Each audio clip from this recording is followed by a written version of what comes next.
Olá, eu gostaria hoje de falar bem rapidinho sobre um assunto que é de extrema importância, que eu pelo menos considero de extrema importância e todo bom mormon considera de extrema importância também, que é o dízimo. É,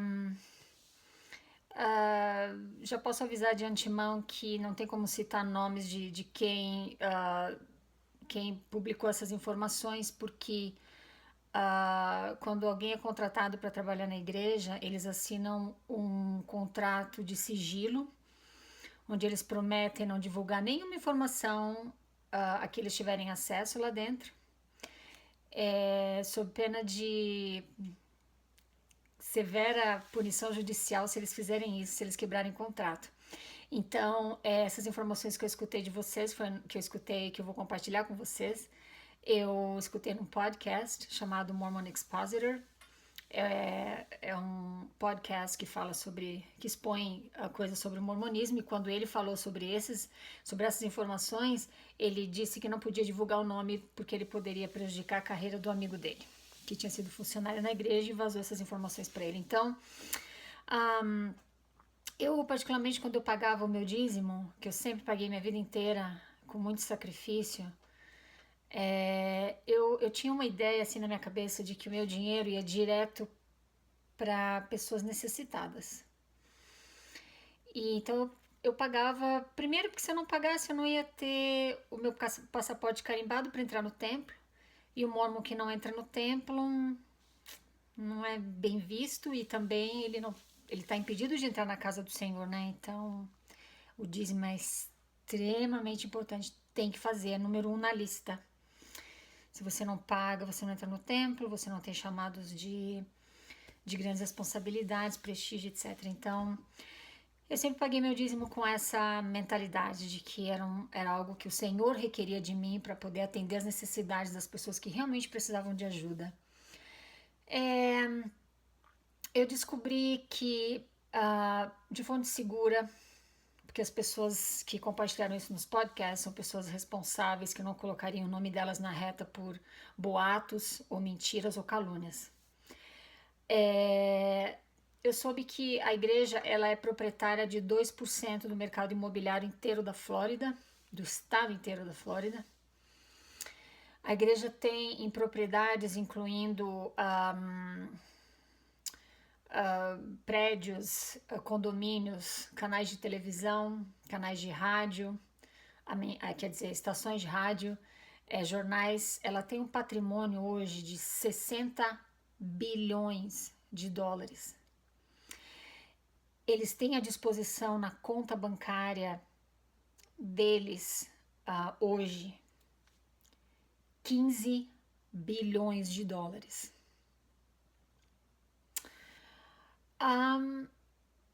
Na verdade, o dízimo que as pessoas pagam para a igreja, que rende 6 bilhões de dólares por ano, esse dinheiro é investido, tá, gente? Não pensa que está indo para caridade, não. Sabe quanto desse valor está indo para caridade? 5%. Você paga 10%, né, do teu salário. A igreja pega 5% de toda essa renda que recebe do mundo inteiro e investe. Investe em bens, em propriedades que você, nem eu, nem ninguém tem acesso. Só a nata.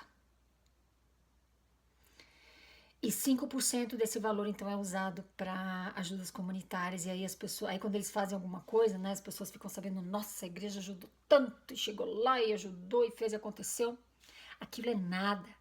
Aquilo é 5% do que eles ganham por ano do dízimo dos membros da igreja no mundo inteiro. Eles reformaram aqui em Salt Lake um shopping center chamado City Creek. Fica em frente a Temple Square. Sabe quanto eles gastaram para reformar? 3 bilhões de dólares. Eu desafio quem quiser a me mostrar qual foi a ajuda humanitária que eles fizeram na última década, em que eles desembolsaram 3 bilhões de dólares para ajudar uma única instituição. Porque aqui, para reformar um único shopping center, que dá um lucro violento, porque você vai lá, as coisas são caras. 3 bilhões de dólares. Esse shopping center é administrado e é de propriedade de parentes, familiares das autoridades gerais da igreja aqui. Quem estava na inauguração e cortou o laço para inaugurar? O teu respeitoso, amado, idolatrado conselheiro na primeira presidência, Henry B. Eyring. Ele cortou o laço e falou, let's go shopping, que significa vamos às compras. Além disso, o teu dinheiro vai, quando um apóstolo ele é contratado, porque não existe inspiração não, tá? Não existe inspiração.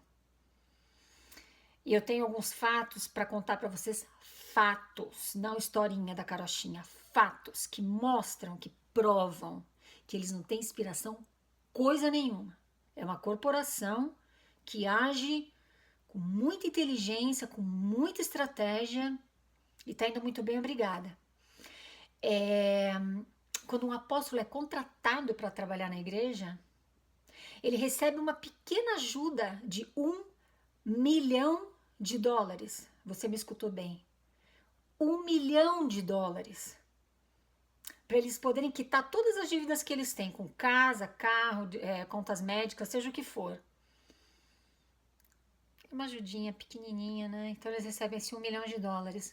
Depois disso, eles recebem o salário deles mensal, que na verdade esse salário eu posso dizer para vocês que eu descobri. Eu estava no meu trabalho um dia, e tem uma sala grande, o refeitório, e eu estava lá no meu intervalo e tinha um jornal na mesa. Eu fui dar uma olhada, fui olhar o jornal. Na primeira página, estava lá que vazou o salário dos apóstolos da primeira presidência da Igreja de Jesus Cristo Santo dos últimos dias. É claro que eu não resisti, tive que ler. Eles recebem, a primeira presidência e os 12 apóstolos, um salário que varia de 120 a 150 mil dólares por ano. Fora carro, combustível, todas as despesas médicas dentárias pagas para eles, para a família toda.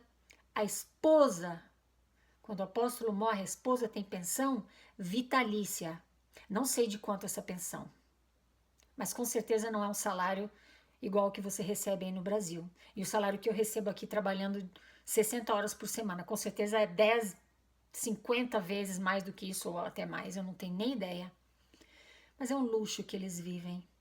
É uma corporação poderosa, é uma corporação estrategista de negócios. 60% desse corpo que trabalha lá, entre 70 e apóstolos e tudo mais, eles sabem que é tudo invenção, que não teve primeira visão, que não existe revelação, que ninguém fala com Deus coisa nenhuma, que tudo que aconteceu até hoje foi tudo a cabecinha deles. Mas por que eles não falam nada? Porque é lucrativo. Mas você paga teu dízimo para ter teu passaporte carimbado para você entrar no templo, achando que teu dinheiro vai para a viúva. Eu conheço uma pessoa que está lidando com câncer, uma pessoa muito fiel na igreja. Em um ano ele pagou $7 mil de dízimo, só em um ano, fora os outros anos, porque sempre foi membro da igreja, sempre pagou o dízimo. Ele foi pedir ajuda para o bispo. Sabe o que o bispo falou? Não, irmão, a gente não vai poder, a igreja não tem condições de te ajudar nisso. Com as suas despesas médicas. Porque ele está fazendo quimioterapia, radioterapia. Eu virei para essa pessoa e falei assim, vem cá, isso não acende uma luz vermelha na tua cabeça não, hein? Porque que Deus é esse que o mormonismo adora? Um Deus que fala para você, meu filho, você tem que pagar 10% do teu dízimo fielmente, isso tem que ser na tua lista. A primeira coisa lá na tua lista das despesas do mês, quando você sabe o teu saláriozinho suado, contadinho, né? Que a gente sabe o quanto custa para ganhar. O primeiro item da tua lista tem que ser dízimo. Porque você vai ser abençoado, porque você vai estar sendo fiel, blá, blá, blá, blá, porque você vai estar comprando, você vai estar pagando a prestação, a passagem para o reino celestial, né? Não é isso? Teu ticket para o reino celestial? Sim, porque se você não paga o dízimo, não entra no templo. Se não entra no templo, não é exaltado. Então você está literalmente comprando o teu ticket de entrada para o reino celestial. Só que você está pagando a prestação, tem que ser todo mês, né? Bem certinho. Não é 8% não, nem 9%, é 10%. E não é do valor líquido, é do valor bruto. Eu falei para essa pessoa, que Deus é esse que exige esse sacrifício todo de 10% certinho, não importa as tuas dificuldades ou limitações financeiras. Você tem que pagar esse valor.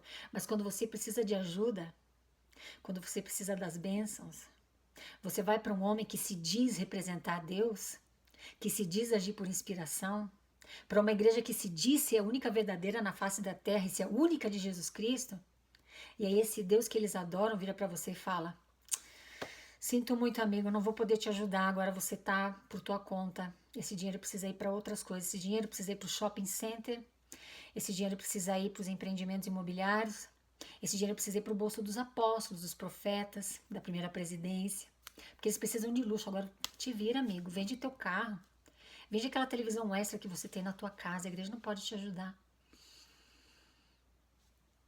Que Deus é esse que eles adoram? Eu falei para essa pessoa: desculpa, mas esse não é o Deus que eu conheço. O Deus que eu conheço não exige que eu faça esse sacrifício tão grande no momento que eu mais preciso. Ele vira as costas para mim e fala: não posso te ajudar, sinto muito. Então, pessoal, eu só queria explicar para vocês aonde vai o teu dinheiro do dízimo. Eu, como não estou indo para a igreja, é claro que eu não dou mais um centavo para eles, porque eu já dei demais.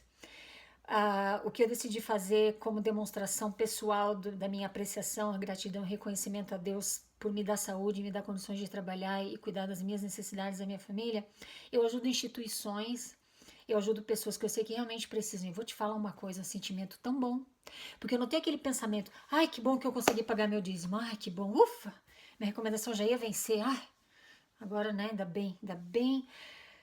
Eu não tenho esse sentimento esquisito, sabe? Eu sinto uma coisa tão boa, como se realmente eu fiz só por isso, só pelo prazer de ajudar, sem ninguém saber. Porque na igreja todo mundo sabe se você paga o dízimo ou não, sabe como? Se você entra no templo ou não, né, amigo? Se você tem um chamado de prestígio ou não. Se você usa os garments ou não. Então todo mundo sabe se você paga o dízimo ou não. Ninguém sabe que se eu tô pagando ou não. É só entre eu e Deus, literalmente. Ele não exige de mim. E ele não me cobra. E eu tenho certeza que a hora que eu precisar, não vai me faltar.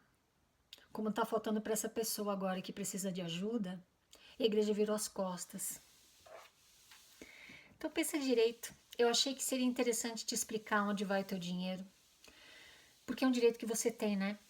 A igreja não divulga números. Absolutamente. Às vezes a gente tem a sorte de ter uma informação dessa vazada, mas eles não apresentam os números. Eles dizem que recebem uma modesta ajuda financeira da igreja por trabalhar integralmente para ela, como apóstolos e profetas. Eu não sei sobre os 70 não, tá?